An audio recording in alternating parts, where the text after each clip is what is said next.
Championne de Tchécoslovaquie. Pour m'assister dans ce commentaire, Tristan Alric, mon confrère du journal L'Équipe, considéré comme le journaliste français qui connaît le mieux le hockey en France. Et tout de suite, disons que nous assistons à une surprise ici dans la patinoire de Megève, puisqu'après 7 minutes et 11 secondes de jeu effectif, eh bien c'est l'équipe du Dukla de Jihlava, qui n'est pourtant pas favorite, qui mène à la marque grâce à un but réalisé au cours de la 4e minute de ce jeu, but marqué donc par les Tchécoslovaques. Et Tristan Alric, on peut dire que ce match du point de vue du scénario ne peut pas mieux commencer, car les Soviétiques menés vont devoir faire le jeu. Absolument Pierre, je crois que la première surprise, il faut l'annoncer parce que le match arrive en cours. Dès la première minute de jeu, nous avons vu Moscou qui avait l'opportunité de marquer un but puisqu'il jouait à 54. Il y avait un joueur de Tchécoslovaque en prison. Ils n'ont pas su saisir cette opportunité. Puis nous avons vu également Jihlava à la 3e minute qui de nouveau s'est retrouvé donc à 54 à son tour. Et puis finalement, ce but fantastique, il faut le dire, à 6 minutes 19 de Valek qui a ouvert le score pour Jihlava. Et je crois que, comme vous venez de le dire Pierre, c'est un match qui risque d'être très serré. Et on s'attendait d'entrer à une mainmise de Moscou et ce n'est pas le cas. Les présentations ainsi faites, intéressons-nous directement au jeu. Au moment où je vous parle, c'est l'équipe de Dukla de Jihlava qui procède à un changement de joueur. Et on va faire une mise au jeu dans la zone défensive de l'équipe tchécoslovaque, avec une équipe soviétique dominée qui court donc après le score, alors que à l'instant même c'est Tchernik qui avait récupéré ce palais. La défense tchécoslovaque est toujours bien groupée, bien organisée, mais face à l'Union soviétique, il va falloir être très attentif, car j'ai l'impression que Tikhonov, le coach soviétique, a dû donner des consignes, tandis qu'Henri Carrier vous montre au ralenti le but de la 6e minute, auquel vous n'avez pas pu assister en direct, mais que voici en différé. Alors comme vous voyez, le palais, il y a eu un tir de revers juste au bord de la cage. Je dois dire que c'est très difficile pour un gardien de but d'arrêter ce genre de tir. Voilà, alors sur l'aile droite là-bas, Drodzewski, l'ailier de l'équipe soviétique, et un contre tchécoslovaque qui ne profite pas. Récupération du palais maintenant par l'équipe de Moscou, et notamment par l'intermédiaire de Starikov. Et pour l'instant, le jeu a l'air de se concentrer dans la zone neutre. Aucune équipe ne parvenant à prendre le pas sur l'autre. C'est le round d'observation après ce but surprise des Tchécoslovaques à la 6e minute du jeu. Il faut dire que les duels entre les hockeyeurs tchèques et les hockeyeurs soviétiques sont toujours très serrés, et on s'en rend compte une fois de plus. Il y a toujours cette émotivité qu'il y a dans les matchs entre ces deux pays. Les Russes ont beau être les meilleurs joueurs du monde, parce que je crois qu'ils le sont. Dès qu'ils rencontrent les Tchécoslovaques, c'est tout de suite autre chose. Ils sont décontenancés un peu par leurs adversaires. On s'en est rendu compte, Pierre, à Prague, au dernier championnat du monde, où tout le monde s'attendait à une victoire vraiment écrasante des Soviétiques. Et puis finalement, les Tchèques ont emporté 2-1. C'est la finale de la Coupe d'Europe des clubs. On pourrait dire aussi c'est la finale militaire entre l'Union soviétique et la Tchécoslovaquie, puisque le CSKA de Moscou est l'équipe de l'armée, tout comme le Dukla de Jihlava, dont on pourrait dire, pour trouver une comparaison, qu'il est le bataillon de Joinville de l'équipe tchécoslovaque. Le numéro 9 qui était à la lutte ici, c'était Koutov, mais qui s'est fait prendre le palais par Kashka. Là encore, la défense de l'équipe tchécoslovaque est très attentive, et il faut l'être face à ce que l'on peut considérer comme de meilleur au monde en ce qui concerne la première ligne d'attaque soviétique. Oui, au sujet de cette première ligne, je crois qu'il faut quand même souligner la présence d'un joueur extraordinaire à l'avant, c'est Makarov, le numéro 24, qui est actuellement le meilleur buteur du RSS depuis 5 saisons consécutives. Et lorsque l'on sait le niveau du hockey sur glace en Union soviétique, on se rend compte de la valeur de ce joueur. Viktor Tikhonov, le coach de l'équipe de Moscou, je veux dire, et de l'équipe du RSS.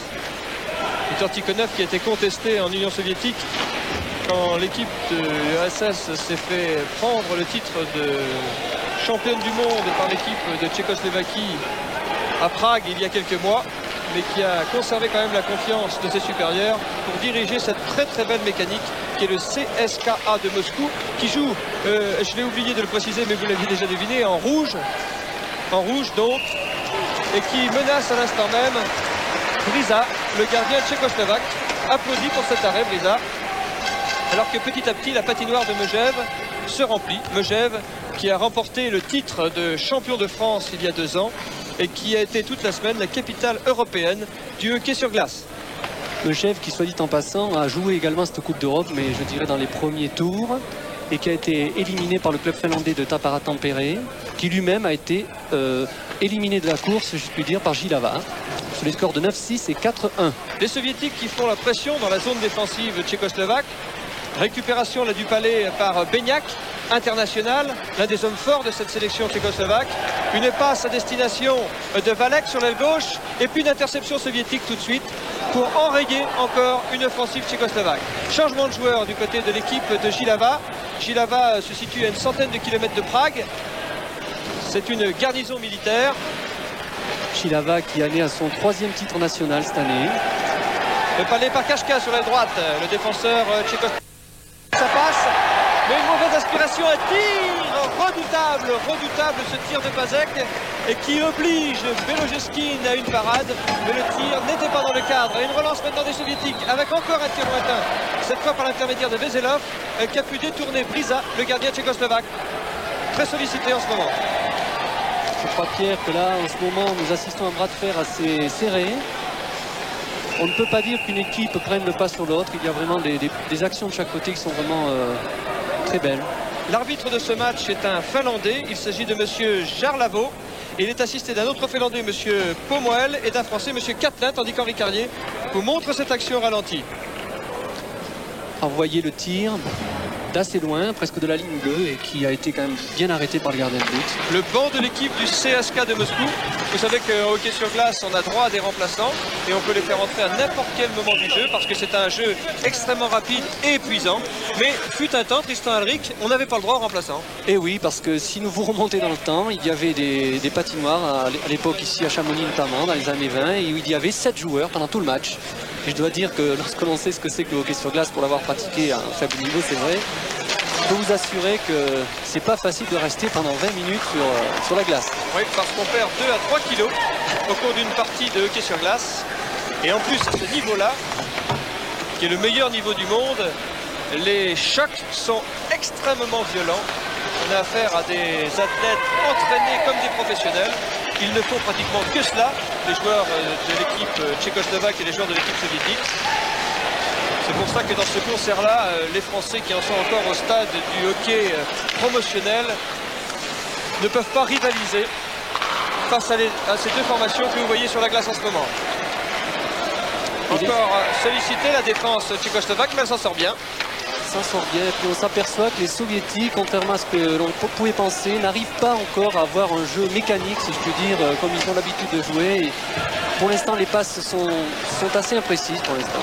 Encore un changement volant, Larionov maintenant en position d'ailier, qui cherche Krutov au centre, un contre maintenant, et une relance tchécoslovaque sur l'aile gauche. Malheureusement pour lui, Pivonka n'a pas pu tirer, gêné qu'il était par un défenseur, et but peut-être, non. Non, mais là il a eu beaucoup de chance, Belogeskin, sur ce tir qui a été contré par un de ses défenseurs, alors qu'il avait la vue pratiquement cachée. Et aussitôt maintenant les soviétiques qui se portent en attaque. Les soviétiques qui font jouer actuellement la meilleure ligne, la première ligne avec Makarov, Krutov et Larionov à l'avant. Fetisov et cette équipe tchécoslovaque, alors qu'on procède maintenant à une mise au jeu dans la zone défensive de l'équipe de Jilava. Et les Tchèques repartent à l'attaque là. À une interception. Ah, il avait bien vu Kazatonov. C'est un des meilleurs défenseurs soviétiques. L'arrière de l'équipe du RSS. C'est le meilleur 5 possible de l'équipe du CSKA de Moscou que vous voyez en ce moment sur la glace. On fait pas mieux, Pierre, je crois, actuellement au monde. Et d'ailleurs, la preuve en est donnée puisque certains joueurs de cette ligne ont été repêchés par des soviétiques. Larionov aussi, il faut le citer, qui a été repêché par le Buffalo, le Sabre de Buffalo. Oui, alors il faut dire peut-être aux téléspectateurs ce qu'est un repêchage au hockey sur glace, parce que ça peut paraître un peu bizarre. C'est un recrutement, diront, pour essayer de trouver un terme assimilé en France. Si vous voulez, pour ne pas trop désorienter les téléspectateurs, il faut dire que chaque année, en fin de saison, il y a un marchandage, si je puis dire. Les clubs professionnels essayent d'avoir les meilleurs joueurs dans le monde entier. Et puis il y a des repêchages, des listes. Une cotation. Voilà, une cotation. Et puis les joueurs sont... Comme en bourse. Voilà. Pendant ce temps-là, les Tchèques à l'offensive qui récupèrent ce palais maintenant par l'intermédiaire de Kachka qui revient sur ses pas, peut donner un de ses partenaires. Alors que le gardien de l'équipe de Jilava a abandonné ses partenaires pour permettre à un joueur de champ de venir en supplément sur la glace. En effet, Pierre, il y avait une pénalité retardée que l'arbitre finlandais a signalée. Et Zubkov d'ailleurs vient de s'asseoir sur le banc de la prison. Alors là, de nouveau, une opportunité assez intéressante pour Jihlava de prendre le large, si je puis dire, enfin de mener 2-0, on va voir. 4 joueurs soviétiques sur la glace contre 5 joueurs tchécoslovaques, puisque est en prison à l'heure actuelle un joueur soviétique. L'occasion aussi de dire qu'en hockey sur glace, à n'importe quel moment, le gardien de but a le droit de rejoindre le banc des remplaçants pour permettre à un de ses partenaires de venir en complément sur la glace. C'est un risque, c'est un coup de poker, mais il arrive parfois que ce coup de poker peut être utile pour changer la situation de jeu. Et là, je crois que les Tchécoslovaques ont essayé, avec un joueur de plus sur la glace, essayer de mettre en pratique leur tactique que l'on a pu voir aux entraînements et qui est assez impressionnant. Sejba, attention à Sejba, il est redoutable. Il n'a pas fait un gros match depuis le début de cette Coupe d'Europe, mais en Coupe du Monde, il avait été le héros de l'équipe nationale de Tchécoslovaquie, marquant notamment 3 buts qui permettaient à la Tchécoslovaquie de remporter précisément la Coupe du Monde. Le palais maintenant est récupéré par l'intermédiaire de Bykov, un peu seul, qui attend du soutien et qui se fait mettre en échec. Alors rendez-vous compte, Pierre, vous voyez actuellement l'équipe soviétique qui avait 4 joueurs sur la glace et leur adversaire en avait 5 et qui domine, qui se retrouve dans la zone d'attaque des Tchèques. L'inquiétude se lit là sur le visage de Veselov en premier plan, le moustachu, parce que le temps passe et l'équipe soviétique est toujours donnée à la marque 1-0. Et voilà Valek, le numéro 9 tchèque, qui va également en prison, ce qui va rééquilibrer les forces en présence, tout au moins pour 1 minute. Oui, car l'équipe tchécoslovaque n'a pas su profiter de sa supériorité numérique pour marquer un deuxième but face à l'équipe du CSKA de Moscou. Et en général, quand on est en supériorité numérique, évidemment, c'est la meilleure occasion de marquer un but. Surtout à ce niveau-là. Et le but annule après la prison. Pour l'équipe qui se trouvait au moment du but en infériorité numérique.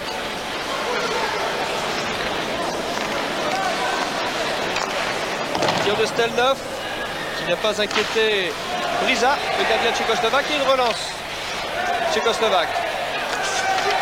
Une entrée de zone là par l'intermédiaire de Delana, mais qui ne peut contrôler le palais. Récupéré maintenant par Horacek. Horacek pour Delava. Et une intervention de Babinov qui envoie très loin devant en destination de Guzarov. Et le gardien Brisa de l'équipe de Dukla de Jihlava était sorti de sa cage pour empêcher le soviétique de contrôler ce palais. Vous remarquerez, Pierre, que normalement il devait y avoir dégagement interdit, mais devant le danger et la situation, le gardien de but a préféré sortir et bloquer le palais dans le coin pour... Donc la remise en jeu se fera quand même dans sa zone. Dégagement interdit en hockey sur glace. C'est une action qui pénalise l'équipe qui a été coupable d'avoir envoyé le palais au-delà de 3 lignes, à condition que la 3e ligne soit celle de but. Voilà.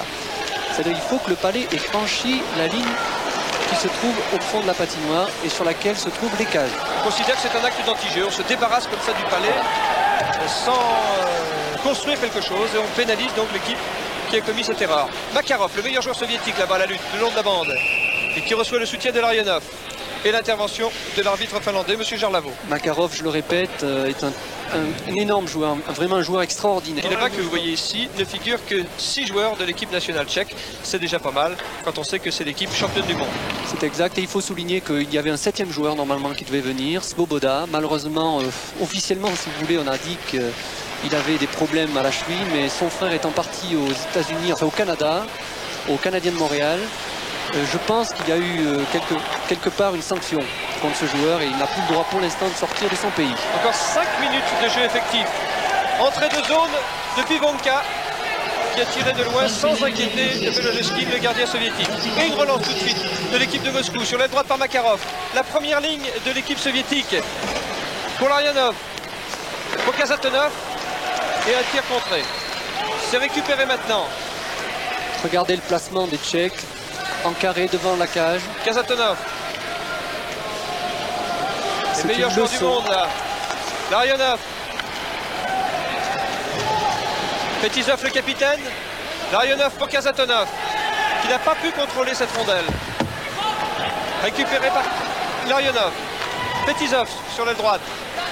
Appel de palais, oui, de Larionov, mais un contre, une interception du défenseur tchécoslovaque et un palais sur lequel se couche Belojevskin, le gardien de l'équipe de Moscou. Sortie très spectaculaire, mais je crois que le gardien ne pouvait pas faire autrement. C'était très dangereux. Il y avait Sejbak qui était là, prêt éventuellement à marquer le but. Belojevskin, dont je souligne au passage qu'il n'était pas titulaire au début de cette Coupe d'Europe. Et c'est lui qui a pris la place de Tichnik. En effet, à la faveur des matchs disputés précédemment. En effet, puisque Tichnik a finalement gaulé qu'au premier match. Et je dois dire que malgré tous nos efforts, nous n'avons pas pu savoir exactement pourquoi.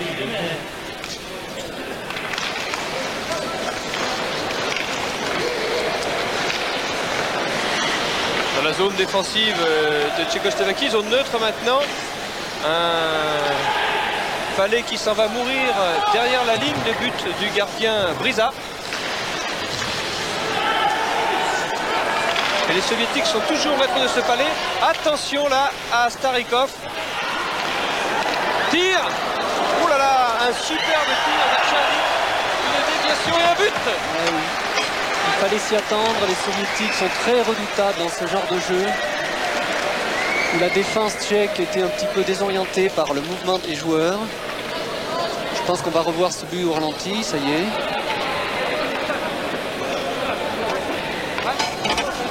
Vous voyez le déplacement des défenseurs tchèques sur le côté gauche, ce qui permet au... Oui, alors, Brisa avait esquissé une parade, il a eu droit à un sursis, mais la deuxième fois, il était pris complètement. Un très beau but. Et voilà les soviétiques qui égalisent donc après 16 minutes et 34 secondes de jeu dans ce premier tiers-temps, 1-1 entre les deux équipes.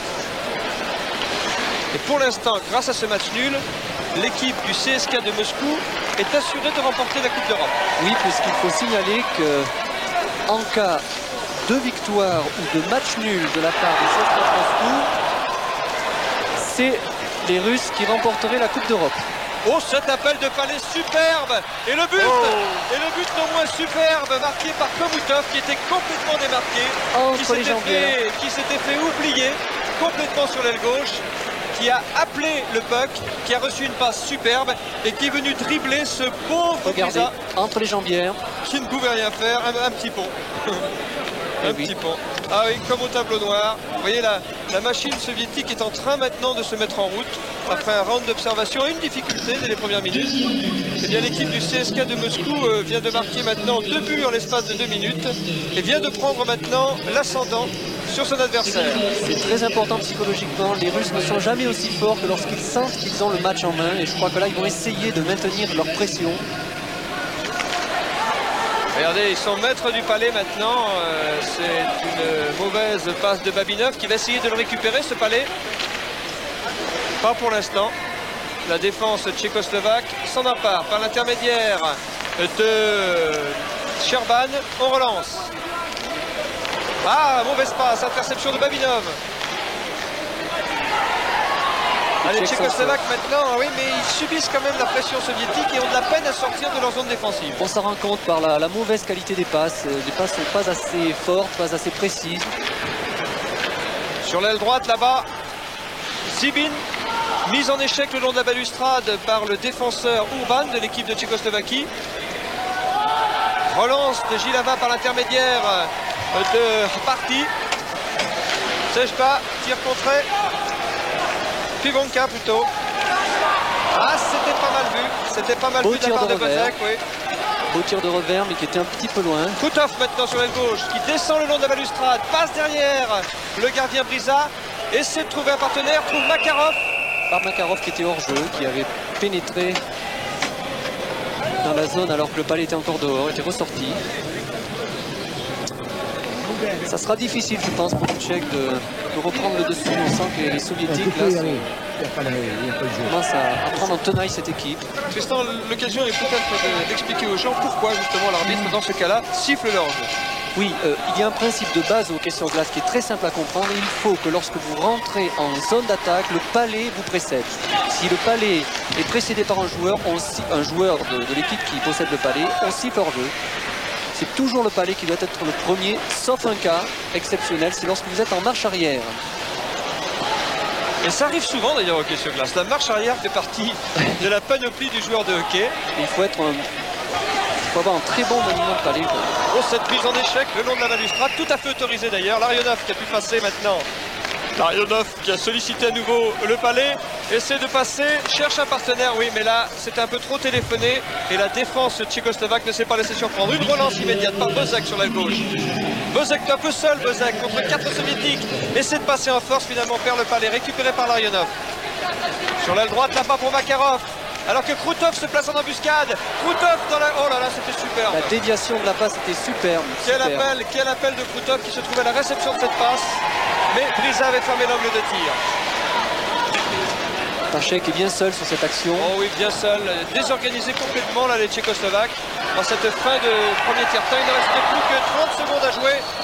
Et les Soviétiques sont en train de faire peser sur le match à la fois leur talent et leur métier. Les Tchèques qui avaient il y a 10 secondes la possibilité d'égaliser peut-être sur cette action, ça n'est aperçu. Une mauvaise passe de nouveau et ça a été... Ils ont ruiné toute leur action. Changement de joueur dans l'équipe de Dukla de Jilava. On va procéder aussi à un changement de joueur dans l'équipe du CSKA de Moscou. Mais je précise que les deux équipes ne sont pas obligées d'effectuer des changements de joueurs en même temps. Et que dans les nouvelles règles qui font leur apparition cette année, par exemple, comme au basket, on va pouvoir bénéficier d'un temps mort au hockey sur glace. Absolument, on peut l'annoncer à la télévision. Il y a actuellement des nouvelles règles qui ont été annoncées. Et donc la plus importante, est il y aura un temps mort de 30 secondes par match. Et but! Et but! Troisième but soviétique alors qu'il reste 10 secondes à jouer. Troisième but soviétique. Là, évidemment, la défense tchécoslovaque s'est fait dominer de la tête et des épaules et n'a rien pu faire pour protéger ce pauvre Bryza, victime d'un tir à bout portant qui a fait mouche. Et vous remarquerez bien que c'est le deuxième but marqué du côté gauche de la cage. Un joueur bien placé. Troisième but, le CSKA Moscou, marqué par le 3-1, je crois que là, les Soviétiques ont pris une bonne option avant la mort du deuxième tiers-temps. C'est Trotzeski, le numéro 13 de l'équipe soviétique, qui a marqué ce but, alors que en ce moment vous voyez à l'œuvre les 5 dernières minutes du deuxième tiers-temps. On essaierait de revoir les 3 premiers buts inscrits au début du deuxième tiers-temps et qui ont permis justement aux soviétiques de faire le break. Tandis que pour l'instant, à l'attaque, la deuxième ligne de l'équipe du CSKA de Moscou. Derrière la cage, c'est l'affolement, derrière la cage de Bryza. Les défenseurs tchécoslovaques sont soumis à rude épreuve. Là sur l'aile gauche, là-bas, c'est Veselov qui essaie de passer en force. Et Vlach récupère le palais maintenant pour Dukla de Jilava. Ah oui, une belle passe qui était destinée à Polkar. Polkar un peu isolé, qui se fait prendre le palais, qui récupère Polkar et qui le repère à nouveau. Récupération par Stelnov pour les soviétiques, puis un plongeon de Belogeskine. Qui est sorti à temps, je dois le dire, il a plongé littéralement, il a lâché sa crosse pour récupérer ce palais. On va revoir cette action. Regardez, derrière la cage de Belogeskine. Regardez bien le gardien de but, qui plonge, il lâche sa crosse et il plonge dessus. Comme une parade. Alors il faut préciser que les gardiens de but ont les mains remarquablement bien protégées par des gants extrêmement durs pour éviter évidemment les coupures dues aux lames des gants qui sont en fait un plateau d'un côté et une mitaine de l'autre. C'est des boucliers pour ainsi dire. Et qui ont une fonction bien précise.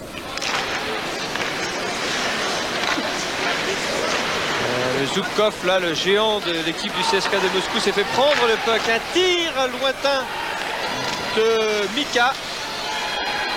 Les Tchèques contrôlent toujours la rondelle par l'intermédiaire de Bozek. Bozek pour Mika. Mika qui n'a pas réussi à garder le palais. Slapchuk qui est passé au-dessus de la cage, défendu par Bryza. Récupération du palais maintenant par Mika sur l'aile droite. Sejba, non, Fivonka avait récupéré, mais l'arbitre avait sifflé hors jeu. Pas l'air de s'amuser, ce joueur du CSKA de Moscou. Avec un petit zoom arrière, on va pouvoir l'identifier grâce au numéro qu'il porte sur l'épaule. Il s'agit du numéro 11. Le célèbre moustachu. Et bien c'est Veselov.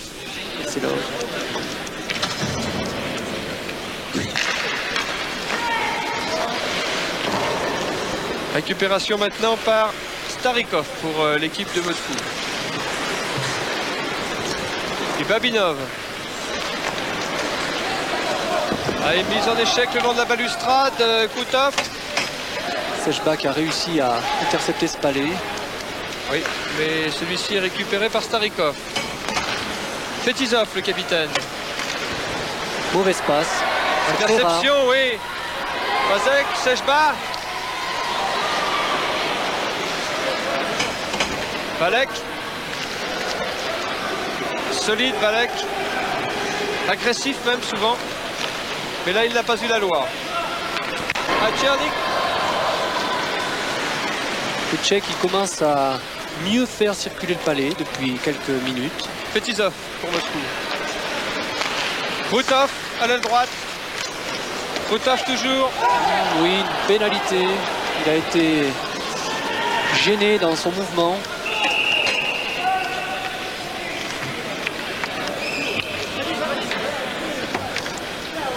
Et Jilava va pouvoir jouer à 5 joueurs contre 4.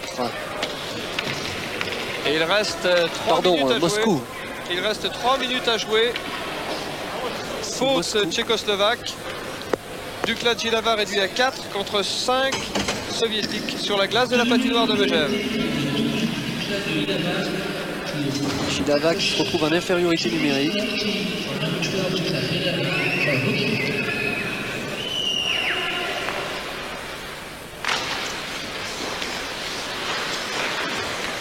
Kazatonov. Fetisov. Ah oui, un coup portant pratiquement, il était là, notre Stemnov national. Mais Horacek a eu un réflexe vraiment très très bon. Il s'est allongé sur la glace. Et croyez-moi, il faut avoir du courage devant un tir pareil. Fetisov. Vassiliev. Vassiliev toujours. Kazatonov. Tir, déviation de Brisa, le gardien tchécoslovaque. Ce n'est pas fini pour les soviétiques. Buzarov, tir et arrêt de Brisa. Brisa qui était très bien placé, vous le voyez juste dans l'angle de son pied. Les soviétiques qui mènent toujours 5-2. Zatonov. Zatonov. Fetisov, tir. Déviation de Beignac, le défenseur tchécoslovaque. Fetisov récupère encore la rondelle. Koutov pour Kazatonov qui tire. Au-dessus. On a pu voir le 5-2. Il est temps que les Tchèques marquent un but. Makarov. Makarov, Pivonka, la lutte avec Makarov. Qui donne à Fetisov, son capitaine. Fetisov. Oui, Larionov, Kazatonov. Kazatonov tout seul qui tire, snapshot de Kazatonov. Ça passe à gauche de la cage, gardée par Brisa. Et à nouveau Brisa, très bien placé. Kazatonov a récupéré ce palais à la lutte avec Pivonka là, le long de la balustrade. On procède à un changement volant côté tchécoslovaque. Et une descente maintenant de Makarov. Il reste encore 10 secondes de supériorité numérique pour les soviétiques. Arrêt de Brisa. Attaque avortée du CSKA de Moscou. Remise en jeu. Difficile pour les Tchèques de marquer un but dans ces conditions. Il leur manque un joueur sur la glace. Ils sont vraiment dominés là. Ils ne peuvent pas... Difficile pour eux de s'aventurer à faire des contre-attaques. Encore 4 secondes de prison pour Sherban.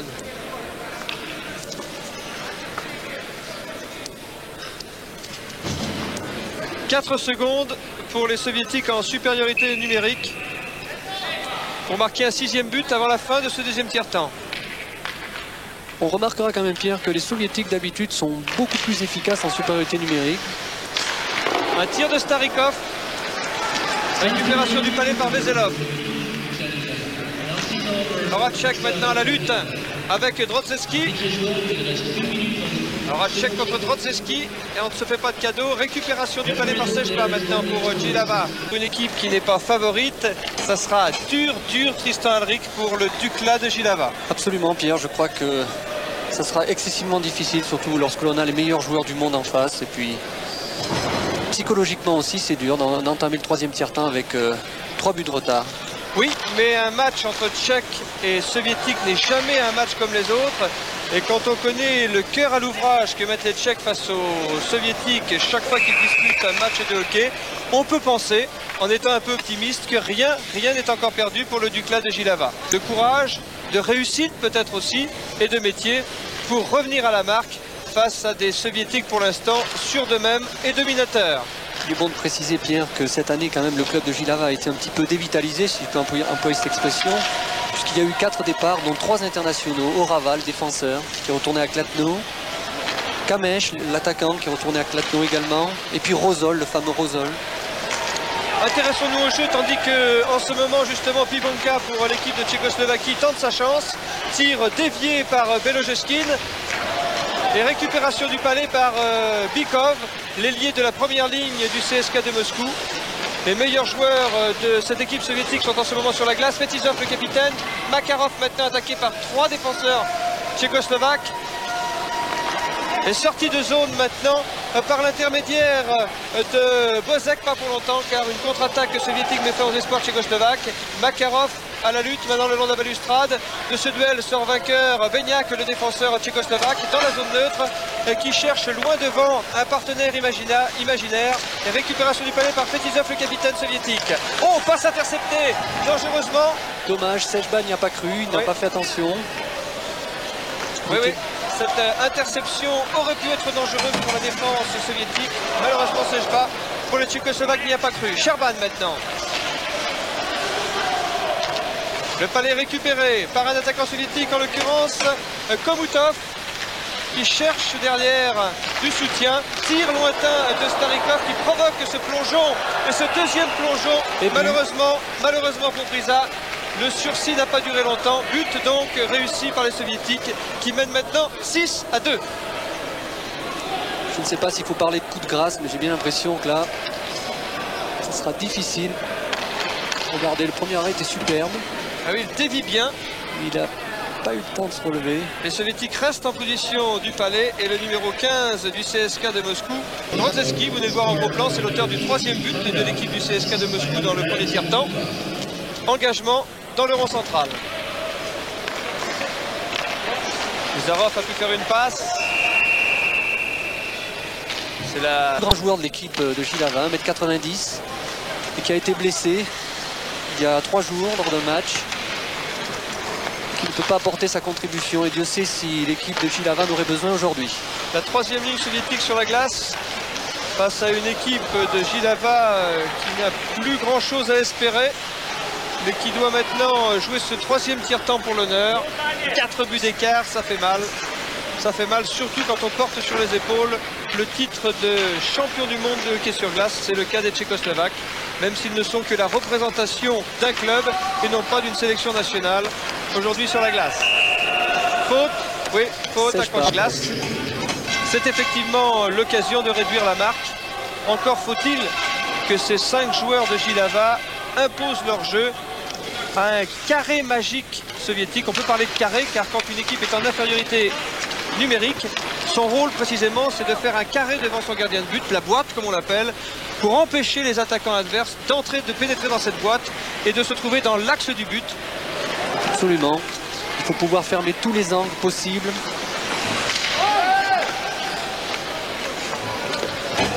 Monsieur Catelin, le français, le juge de ligne français, qui s'est carrément assis sur la balustrade. Fetisov, le capitaine soviétique, qui récupère ce palais. Oh là, mauvaise passe, intercepté par un Tchécoslovaque. Ça chauffe devant la cage de Belogeskin. Mais un dégagement de Guimaev redonne de l'air aux Soviétiques en infériorité numérique, qui peuvent donc provoquer ce dégagement d'ordinaire interdit. Une fois de plus, les Tchèques là, ont fait preuve d'une certaine maladresse quand même dans les passes. On les sent quand même, Pierre, je crois. Il leur manque ce côté... vraiment, il leur manque un peu de cœur quoi, dans ce match.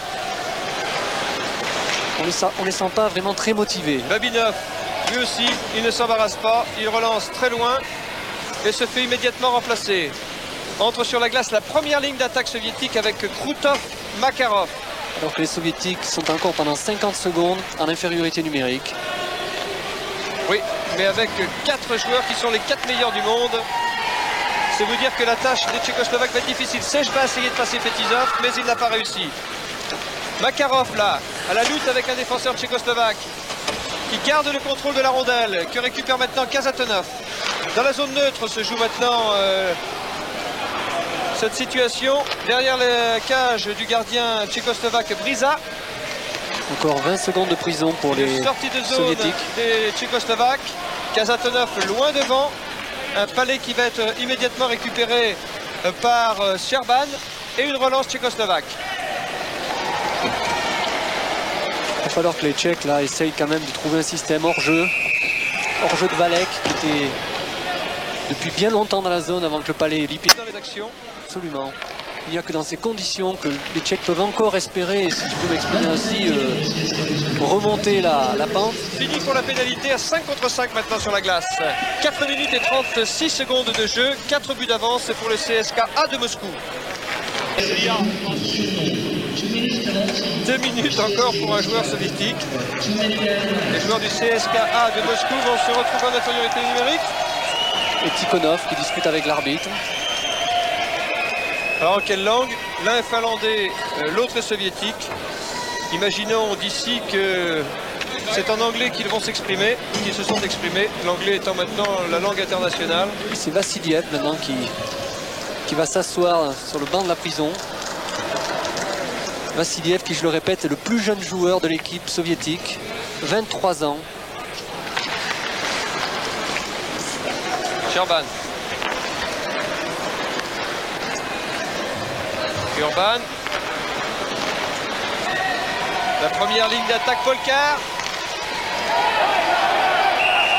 Oui, c'était dessiné à bloc ce palais. Dégagement, non, hors-jeu. Hors-jeu de ligne. Signalé par l'arbitre finlandais, monsieur Gerlavo. Bielka était trop avancé, c'est trop précipité. Il a eu des patins qui se sont trouvés dans la zone d'attaque avant le palais. Alors c'est le palais qui doit rentrer dans la zone avant le joueur. Absolument, Pierre. C'est une règle fondamentale du hockey sur glace. Les soviétiques qui mènent le jeu. Ah, un beau débordement là Très sur bien. l'aile gauche de Polkar. Oui, oui, mais pour qui? Oui, un appel de rondelle par Konopik, mais une mauvaise inspiration. Oui, fait tout est Urban. à faire. Urban n'a pas su contrôler ce palais. Il s'est fait prendre d'ailleurs le palais Urban. Et les soviétiques en infériorité numérique qui s'installent maintenant dans la zone défensive tchécoslovaque. Et une fois de plus, Pierre, on se rend compte que les soviétiques, pourtant en infériorité numérique, contrôlent le match, qu'on le veuille ou non. Les Tchèques ne font pas grand-chose là. Mais en ont-ils les moyens? Sinon de récupérer le palais, mais qu'ils ne parviennent pas à contrôler. Et dans ces conditions, pas question d'imposer son jeu évidemment. Je rappelle que le hockey sur glace est un sport particulièrement épuisant. Le numéro 7 ici, c'est le géant soviétique, Zubkov, qui s'est fait prendre le palais.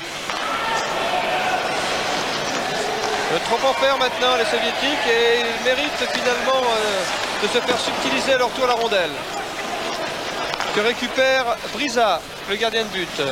Nous sommes toujours dans le camp des Tchèques alors qu'il reste 26 secondes de pénalité en leur faveur.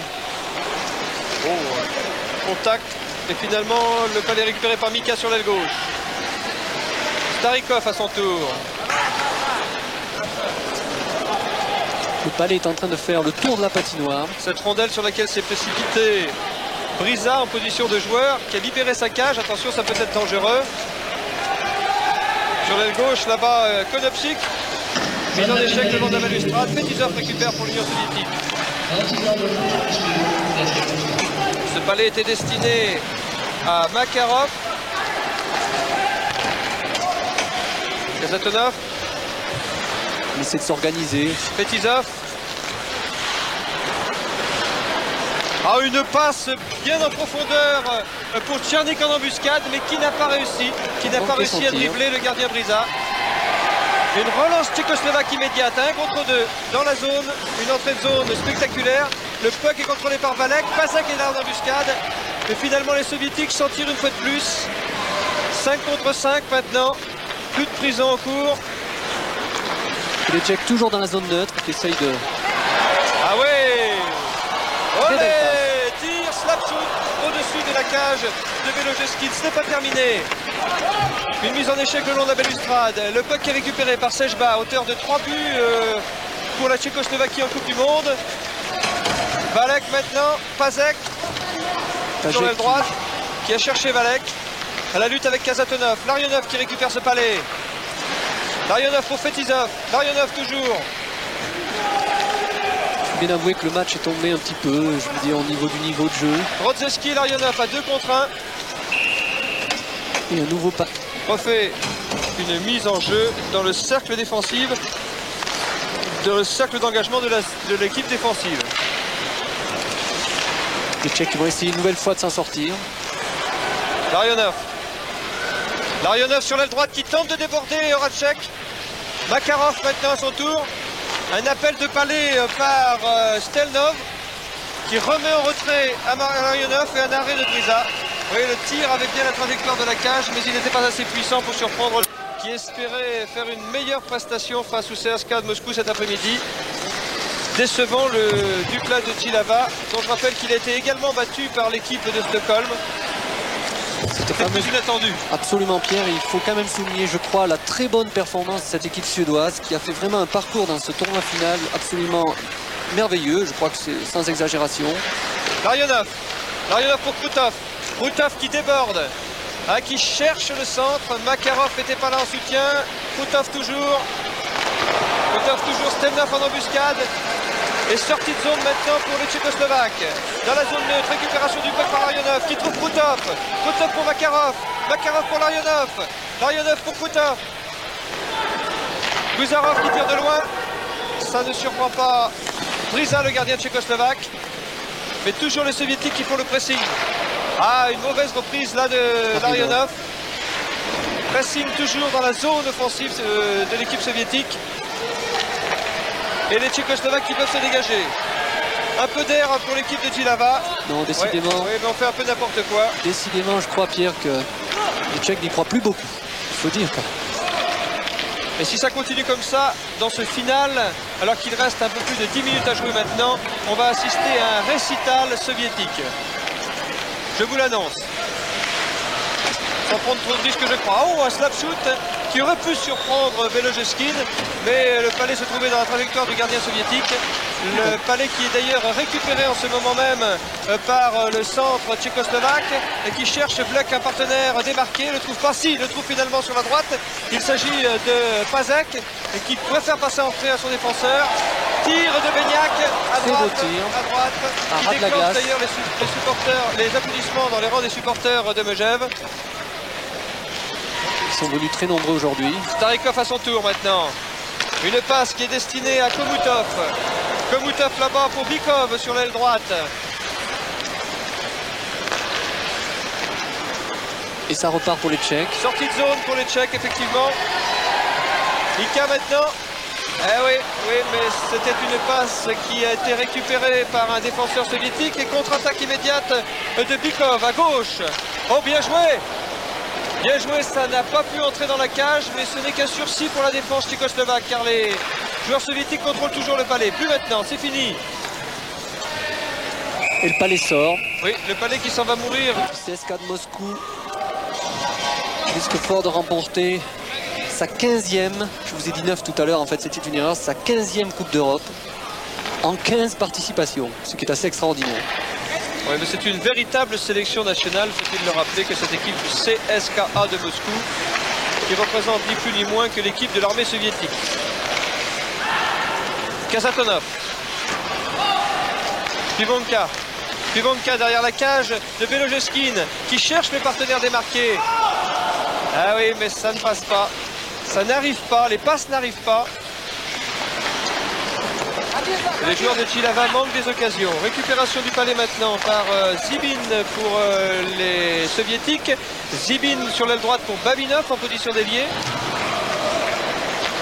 La rondelle est maintenant dans la zone neutre, contrôlée par Fetisov qui passe en retrait à Kazatonov. Passe en retrait, en effet, il y avait un joueur En l'occurrence Babinov qui était encore dans la zone d'attaque. Un but. Va engager le palais. 11 minutes 46 secondes dans ce troisième tiers-temps. 4 buts d'avance pour les soviétiques à la mise au jeu. Oui, Et comme ils sont trop nerveux, Monsieur Katlin intervient.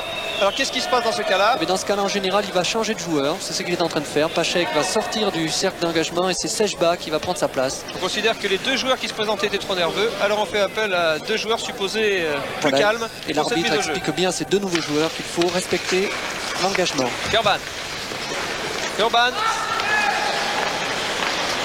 Ah oui, bien joué. Oh, Vous avez vu comment il a appelé le palais, Mazek. Et dans la foulée, de volée, pour ainsi dire, il a repris, fusillé un bout portant Belodeshkin, le gardien soviétique, ce qui déclenche les applaudissements dans la patinoire de Megève. 3 buts maintenant. regardez pour bien les le Tchèques. placement de Pachek qui appelle le palais en levant sa crosse. Et regardez, un tir imparable. C'est la reprise de volée en football. Très belle reprise. Il faut dire que Pachek est un joueur qui a du talent, dans ce sens qu'il sait contrôler merveilleusement le palais.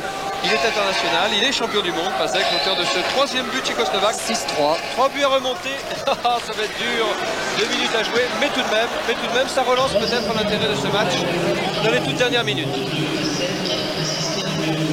Et le jeu repart. Beignac. J'espère que ce but va donner du cœur. Beignac pour tchèque. Galana sur la droite. Affolement dans la défense soviétique. Polkar a raté sa déviation.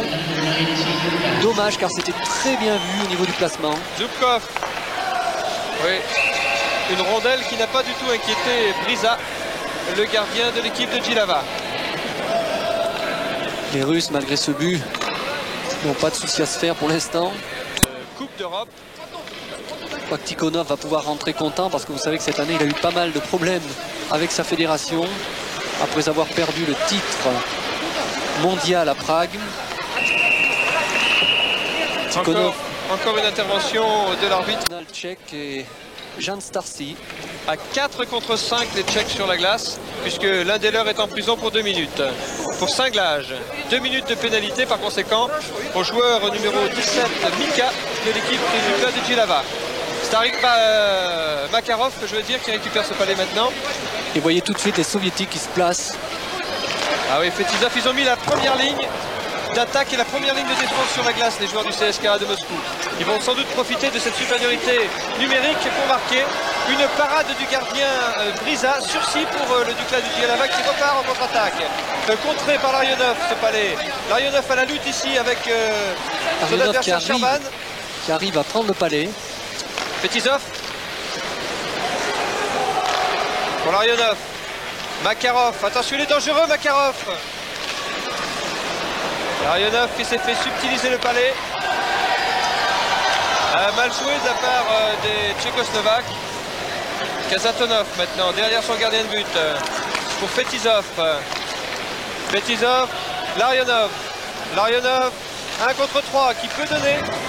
Alors que les Tchèques ont tué déjà, si je peux m'exprimer ainsi, une minute de prison. Makarov. Fetisov, attention, slap shoot de Fetisov, non. Makarov. Fetisov, attention son slap shoot. Il est dangereux de loin, Fetisov. Brisa qui a eu très peur là sur cette action. Et il adore ces situations, Fetisov. Sur la ligne bleue, il attend le... Et c'est pour cela d'ailleurs que l'équipe des Canadiens de Montréal l'a mis sur sa liste des repêchages avec Tretiak aussi, l'ancien gardien de but. Certains disent qu'il pourrait même terminer sa carrière en Allemagne. C'est exact, des bruits courts qui partiraient en Allemagne de l'Ouest. C'est ce que j'ai lu dans l'équipe cette semaine. Tir de Guzarov sous la Vous avez plume de de bonnes Tristan lectures. Henrik. Guzarov. Guzarov toujours. Ah, ils essaient d'affoler la défense tchécoslovaque, les joueurs du CSKA de Moscou, ils y parviennent très bien en ce moment. Et il reste 24 secondes maintenant de pénalité pour les Tchèques. Toujours en supériorité numérique par conséquent les soviétiques. On essaie de déplacer la boîte, ce carré que forment les défenseurs tchécoslovaques. Et de nouveau un bel arrêt. Et il reste 10 secondes avant la fin de la pénalité pour l'équipe de Djilava. Et 5 minutes 30 secondes à jouer dans ce troisième et dernier temps. 3 buts d'avance pour les soviétiques. Sortie de zone. Une Ah oui, le but, Oh, le but de Sechba, exploit personnel de Sechba, complètement démarqué, qui a reçu une passe superbe Et le qui s'est public. joué de la défense soviétique provoquant, déclenchant un tonnerre d'applaudissements ici dans la Et il y a patinoire. de Le quoi, match est Pierre. relancé. Regardez Pierre, il y a de quoi. Regardez le ralenti. La feinte de Sechba qui a réussi à garder le palais et à envoyer au fond. À ce niveau-là, le hockey sur glace est superbe. Il y a eu 2 buts de retard. Et puis alors, moralement, pour l'équipe de Jihlava qui subissait le match depuis un tiers-temps, c'est évidemment considérable. Sechba qui... Beignac maintenant. Ah, ils ont mis les meilleurs joueurs sur la glace maintenant, les coachs de Jihlava. Et le palais sort. Oui, il s'en va mourir dans la tribune. On le récupère.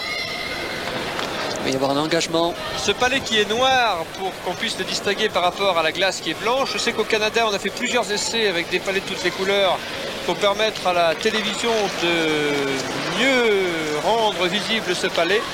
Mais on n'est pas arrivé à trouver une solution plus spectaculaire et c'est la raison pour laquelle on en est resté au palais noir. Et les Tchèques essayent de ressortir de leur zone. Ah, il n'est pas content du tout là. Oui, alors les esprits s'échauffent Valek. en plus parce que... Il n'est pas content du Ah tout. oui, mais il a raison parce que effectivement il faut créer un peu la pagaille dans la patinoire, il faut déstabiliser l'équipe soviétique. Juste au moment où les Tchèques sentaient qu'ils avaient peut-être le match en main, ils se retrouvent de nouveau en infériorité numérique à 4 contre 5 et Valek est vraiment pas content. Il a l'habitude de faire de la prison, Valek, il est très costaud, très solide, très percutant, très agressif. Il a l'habitude de faire de la prison, mais effectivement, le moment est mal choisi pour aller passer 2 minutes en prison, 2 minutes à l'ombre, alors que les Tchécoslovaques remontaient maintenant à la marque, pouvaient espérer accrocher les Et Soviétiques. regardez Pierre, il y a même un deuxième joueur. Oh là là là là, alors là c'est catastrophique. Catastrophique. Les arbitres ont pris là une décision qui est de 10 minutes. C'est le joueur seul qui est pénalisé. Donc l'équipe peut avoir un remplaçant sur la glace. En l'occurrence, donc Valek prend 10 minutes, il ne pourra pas jouer pendant 10 minutes. Il a pris 2 plus 10, Pierre. Et c'est un autre joueur qui prend sa place en prison. Voilà, c'est-à-dire que pendant 2 minutes, un autre joueur va rester avec lui et au bout de 2 minutes, il montera sur la glace à sa place. Pour que son équipe ne puisse pas être pénalisée de ces 10 minutes. Tout ça pour dire qu'à 5 minutes de la fin, alors que le public de Megève manifeste sa colère, c'est à 4 contre 5 que vont jouer les joueurs de Dukla de Jihlava. Le voici, le coupable, enfin le coupable aux yeux des arbitres, Valek, numéro 9, le géant. Monsieur Pommel est en train d'expliquer qu'il s'agit là d'un joueur, celui qui est derrière assis, est un joueur uniquement substitut, qui au bout de 2 minutes de jeu, je le répète, remplacera Valek sur la glace. Et à ce moment-là, les équipes se retrouveront à 5 contre 5, mais en tout état de cause, Valek, lui, ne pourra pas rentrer avant 10 minutes. Voilà, lui prendra ses 10 minutes de prison pour méconduite. Ah, c'est pas facile, je reconnais que cette phase du hockey sur glace, pour ceux d'entre vous qui découvrent ce jeu, n'est pas facile à expliquer, à comprendre de premier abord, mais ça viendra, vous verrez avec l'habitude, vous vous y ferez. D'autant plus qu'il existe, Pierre, aussi des pénalités de 5 minutes. Larionov. Petizov.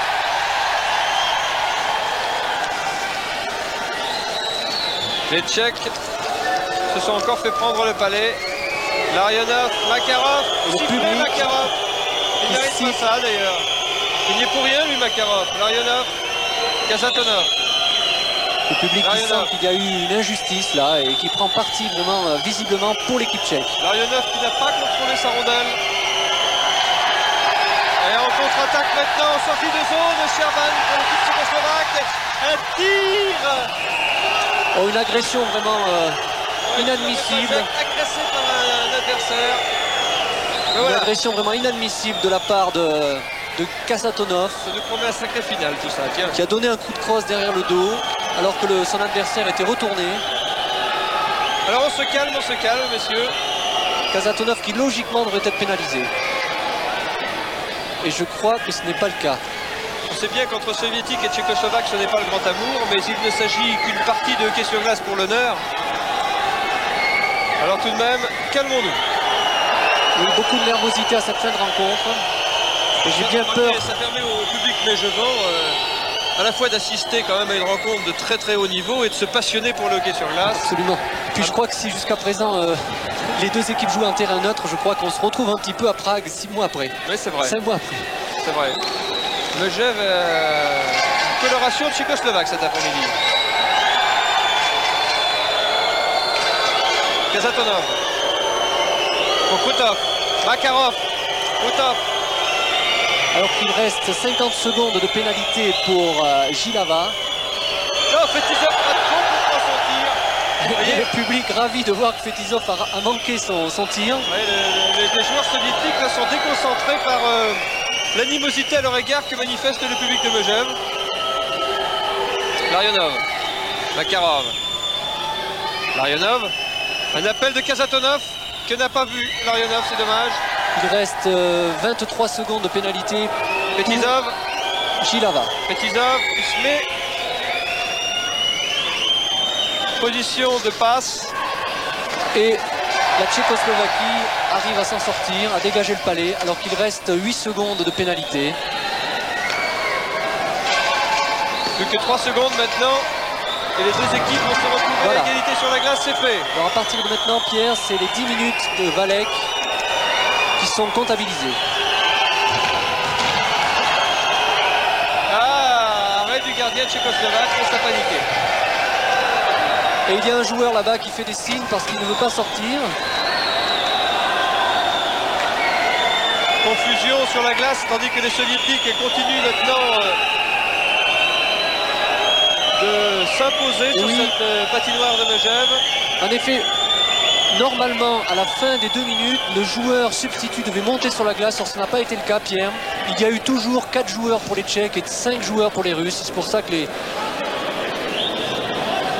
Mais les Tchèques, je crois, sont en train de s'apercevoir, comme moi d'ailleurs, que le tableau il est marqué 2 pénalités, 10 minutes. Ça y est, non. La table de marque a rectifié le tir parce qu'il y avait 2 points rouges qui signifiaient 2 pénalités de 10 minutes. Panique générale, confusion. Petite confusion là. On remet de l'ordre dans la maison. Tout le monde va essayer de retrouver ses esprits. Pas 5 contre 5 maintenant sur la glace. Égalité numérique donc. Alors que nous en sommes à 17 minutes 32 secondes de match, de jeu dans ce 3e tiers-temps.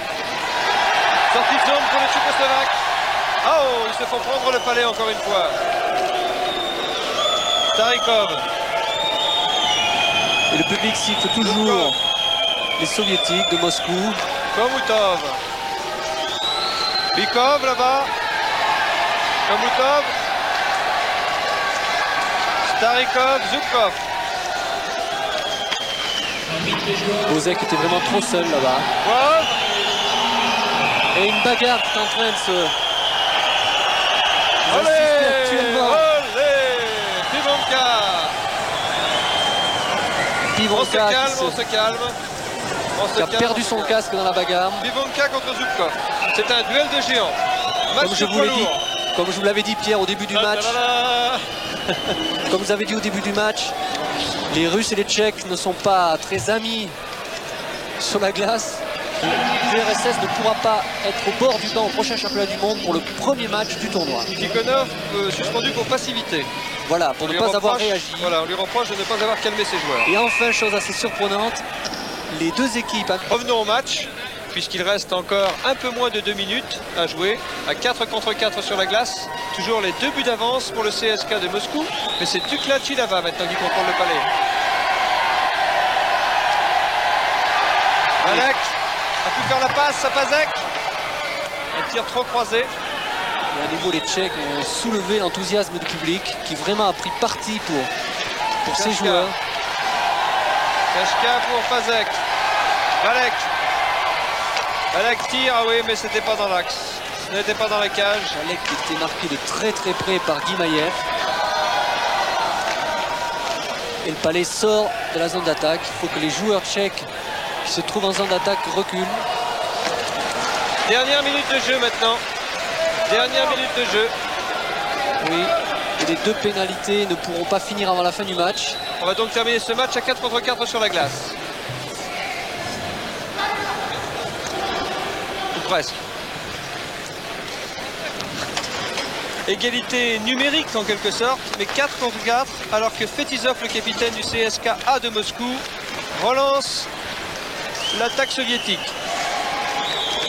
Ah, il en fait trop, mais il peut tout de même passer ce palais à Komutov sur l'aile gauche. Tir de Fetisov sans grande conviction, contré d'ailleurs par la défense tchécoslovaque. Ivanka, ah, c'était destiné à Sejbov, c'était pas ajusté. Il reste 20 secondes de jeu. Fetisov. Kazatonov, ah oui, on joue le temps, on joue la montre, on joue tout ce qu'on veut maintenant. On joue gagnant, quoi, côté soviétique. C'est fini là pour les Tchèques. Oui, plus que 3 secondes. Et une pénalité pour un joueur tchèque pour avoir fait trébucher un joueur en plein sur la ligne 2. Plus que 3 secondes à jouer dans ce match.